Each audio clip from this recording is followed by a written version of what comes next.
ቀልድን አንተኩማ እውነቴን እኮ ነው እየቀለድኩ አይደለም። እዚህ ቢሮ ውስጥ እንደዚህ አትቅረበኝ። ሰው ይመጣል ምን ይሆናል? ገና ጠዋት እኮ ነው። ማንም የለም ብቻችንን ነን። ቢሆንም አይታወቅም። መግቢያቸው ደርሷል። ታውቂያለሽ አይደል ሰኒ፣ በጣም ነው የምወድሽ። እውነቱን ልንገርህ፣ አንዳንድ ጊዜ ሁሉ ነገር ህልም እንዳይሆን እፈራለሁ። እንዴ ምን ማለት ነው ሰኒ? እኔ እኮ አጠገብሽ አለሁኝ። ይሄ ደግሞ በፍጹም በህልምሽ አይሆንም። ከተለያየን በኋላ ዳግመኛ እንገናኛለን ብዬ አልጠበቅኩም።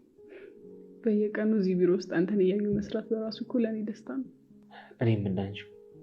ግን አንዳንድ ጊዜ ሳስበው ቢሮ ውስጥ እንደማይተዋወቅ ሰው ሆኖ መስራት በጣም ይከብዳል። ይህንን አውቃለሁ፣ ግን ደግሞ ትንሽ ጊዜ ነው። ትናንትና ማታ በጣም ልደውልልሽ ፈልጌ ነበር፣ ግን ምናልባት ራኪብ አጠገብሽ ከሆንሽ ብዬ ነው የተውኩት። አንድ ነገር ልጠይቅ። ምንድን ነው? ጠይቂኝ። ቆይ ከሁሉም ነገር በኋላ አሁንም እንደ ድሮ ትወደኛለህ? ይህንን ጥያቄ እንዴት ትጠይቂኛለሽ? እኔ እኮ አንቺን መውደዴን በፍጹም አላውቅም። አንቺ ምን?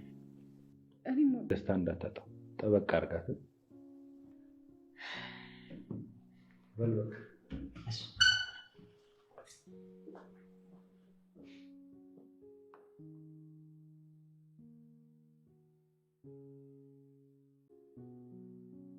ዛሬ ፊትሽ ላይ የማየው ደስታ፣ ፈገግታሽ በጣም የተለየ ነው። የተረጋጋሽ ትመስያለሽ። እባክሽ ከጆከር ጋር ከታረቅን በኋላ ህይወቴ ተቀይሯል።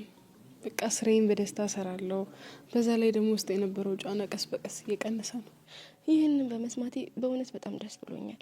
እናንተ እኮ ብዙ ፈተና አልፋችኋል። ዛሬ ደግሞ ፈገግታሽ ላይ ብዙ ተስፋ እያየሁ ነው። ደስ ብሎኛል። አንቺስ? በስልክ የነገርሽኝ አዲስ ጉዳይ ምንድን ነው?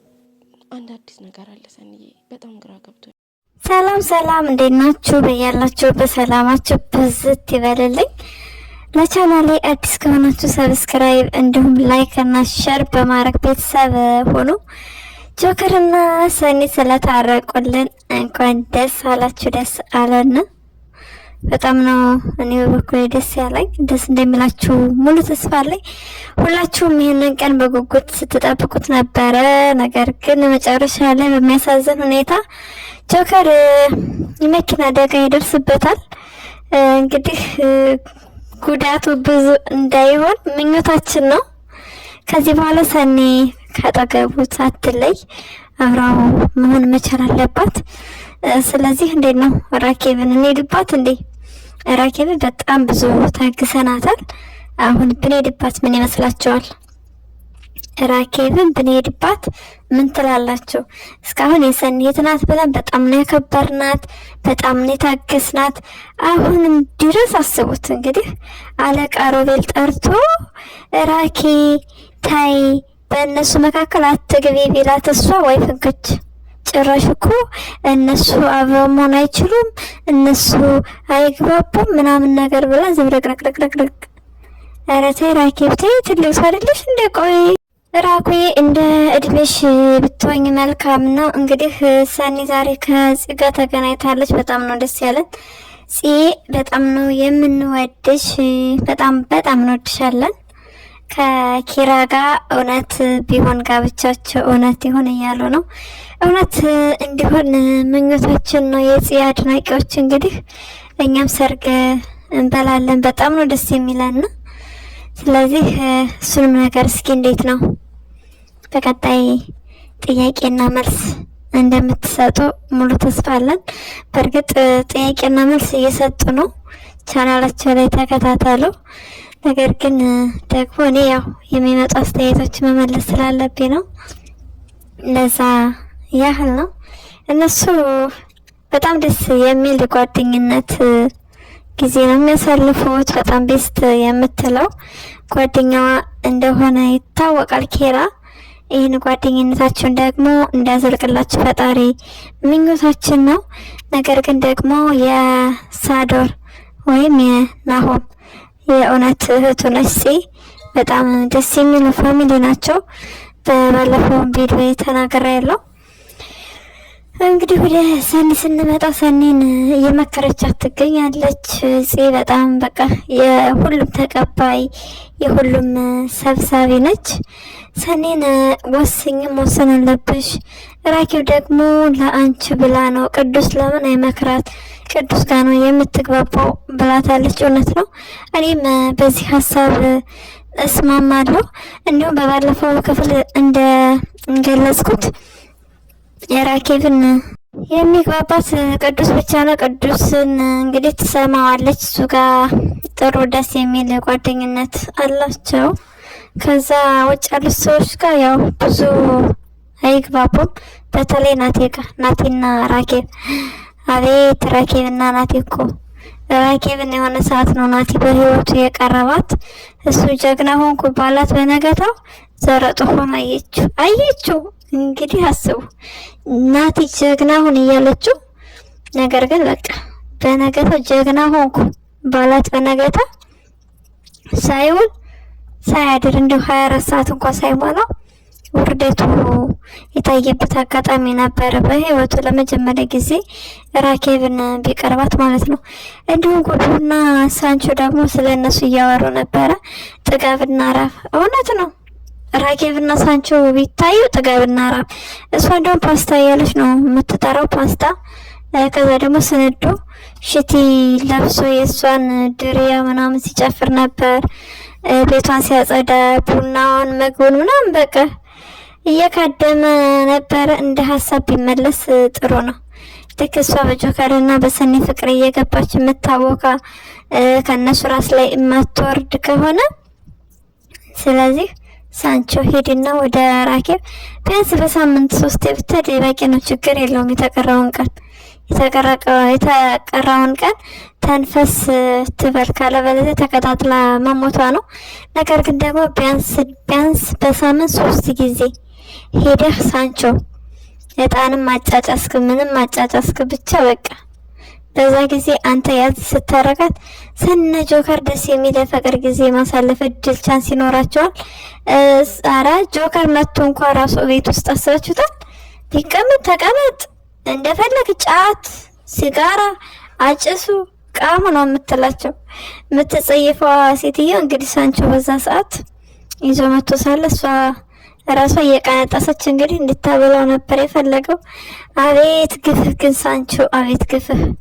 በጣም ግፈኛ የሆንክ ልጅ ነው። ስለዚህ ጆከር ይምጣ ይደር ይዋል ማለቷ አይቀርም። ያችን የምትጫጨሰውን ነገር ጨስጨስ እያደረግ ቢያንስ ያዝ እንድታደርገልን እንደው ጥሪያችን እናስተላልፋለን። ካለበለዚያ አልቻልናትም። አሁንም ድረስ በጭራሽ አብረው መሆን እንደማይችሉ ነው እያወራች ያለችው። ሰኒ ደግሞ በተቃራኒ አግቢ የራስ የሆነ ህይወት ኑሮ ይኖርሽ ያለቻት ነው። ራኬብ መልሳ አንቺ መጀመሪያ አግቢ፣ መጀመሪያ የሚያገባው ትልቅ ነው እኮ ራኩዬ፣ አንቺ ለራስሽ አታገቢም፣ በእድሜሽ ትጫወቻለሽ።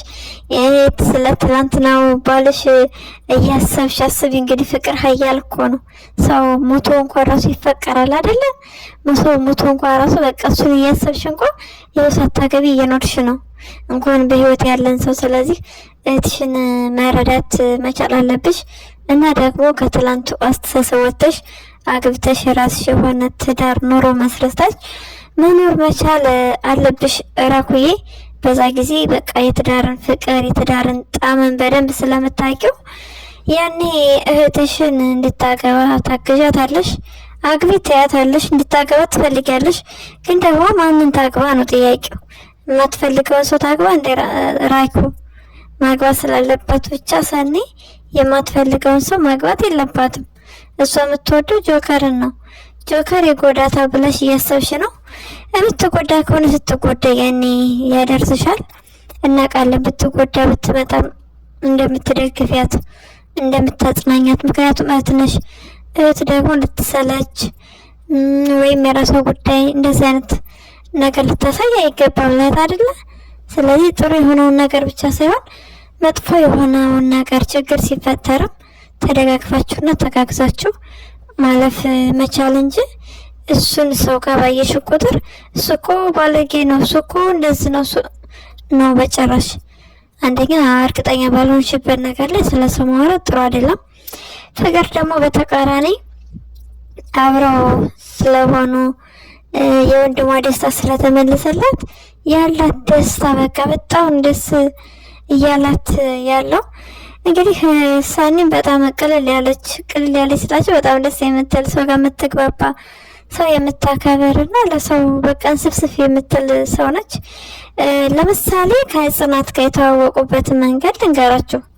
ከጽናት ጋር ሲተዋወቁ በዛን ጊዜ ለጽ ኪራ ቀለበት ሊያስርላት በፈለገ ሰዓት ጽ እንግዲህ ደንግጣ እየተደረባበረች ነበረ ያገኘቻትና በዛ ጊዜ ነው እሷ ጋር ተጠግታ ከዛ በኋላ ተግባብተው እንደ እህትማማች ሆነው ከዛ በኋላ ደግሞ ልትሞሽራት የቻለችው አስቡ። ሰኒ እኮ በጣም ትልቅ ሰው ነች። የሆነት ለእሷ በምድር ላይ ያለ መልካምና ጥሩ ነገር ሁሉ የሚገባት ሴት ነች። ጽን ተቀብላ በዛ ጊዜ አብራት መኖር ጀመረች። ከዛ ያለች እየተግባቡ በጣም ምናምን ነገር ጽም ሄደች፣ ተመልሳ ሄደች ምናምን። ከዛ በቃ ተግባቡ፣ ተዋደዱ። ከምሩም ጋር እንደዛው ቤተሰብ ሆኑ። አስቡት ኪራና ጽም ተጋቡ። በጣም ነው ደስ የሚለውና ምን ልላችሁ ፈልጌ ነው በዛ ጊዜ ሰኒ እህቷ ሰው ጋር እንድትገናኝ በጭራሽ አፈልግም ነበረ።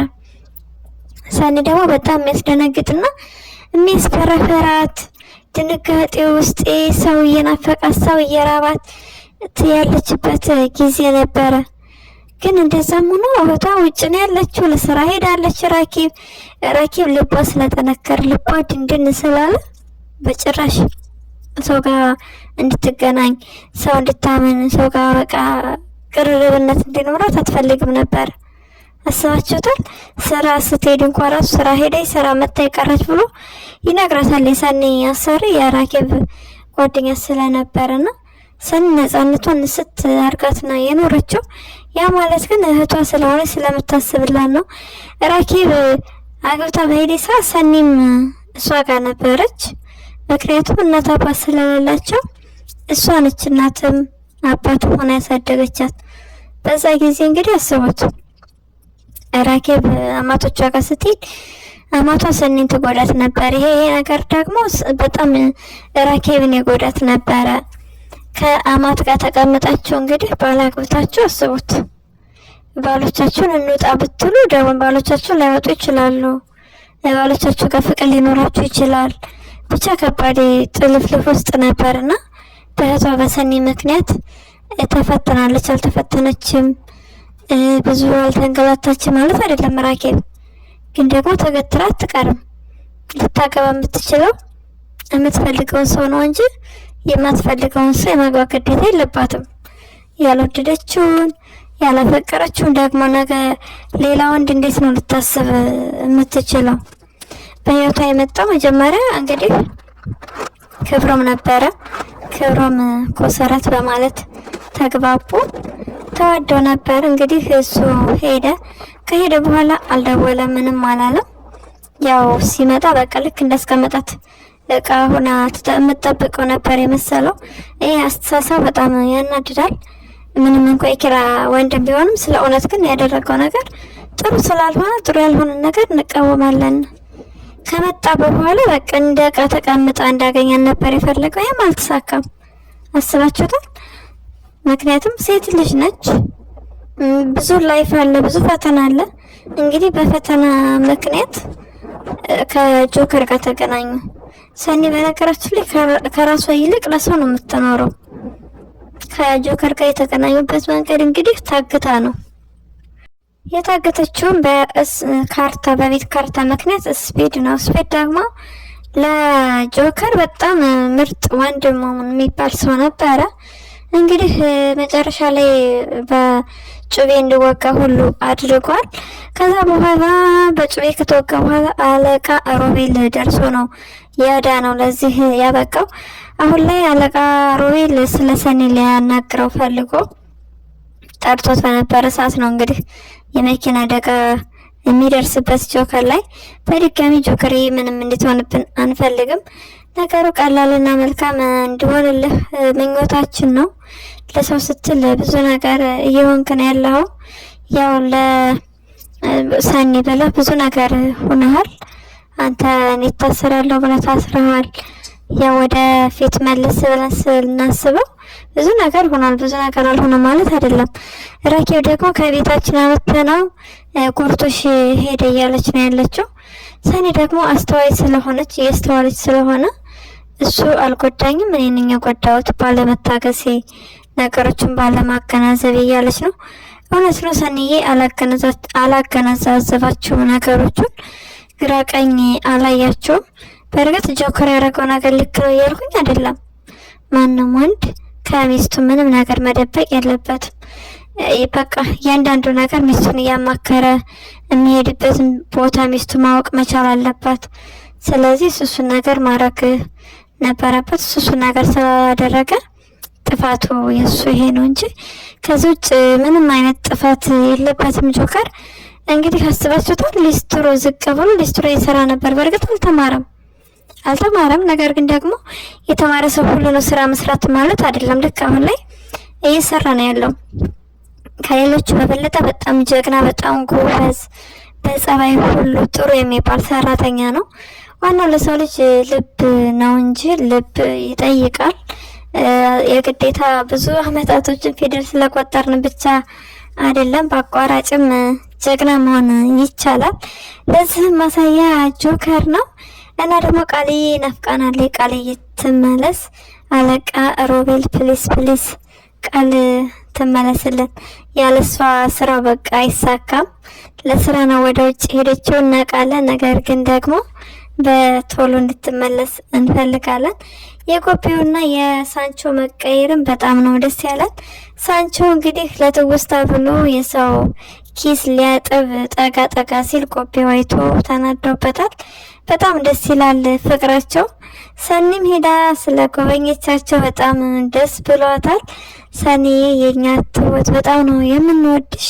ብሩክ የምትባል ሰውዬ ደግሞ ከሰኒ ላይ ወረድ፣ ከራኬብ ላይ ደግሞ ጠበቅ፣ እንደዛ ነው የሚሻልህ። መስመራችሁ እንደዛ ነው የሚያመለክተው። እንግዲህ ራኬብ ከዛ ቢሮ ካለው ልጅ ጋር እንዴት ናችሁ ቅርርብነታችሁ ምናምን እያለች ነበረ። ራኮዬ ይሄ የትልቅ ሰው አስተሳሰብ አይደለም።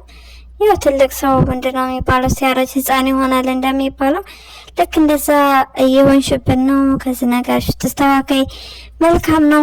ለዛሬ ያዝንላችሁ ቪዲዮ ይሄንን ይመስላል። በሌላ ቪዲዮ እስክንገናኝ መልካም ጊዜ እንዲሆንላችሁ ተመኘው። ለቻናሌ አዲስ ከሆናችሁ ደግሞ ሰብስክራይብ፣ ላይክ እንዲሁም ሼር በማድረግ ቤተሰብ ሁኑ። ሀሳብና አስተያየታችሁን ኮሜንት ላይ ጻፉልን። ስለምትከታተሉን ደግሞ ከልብ እናመሰግናለን።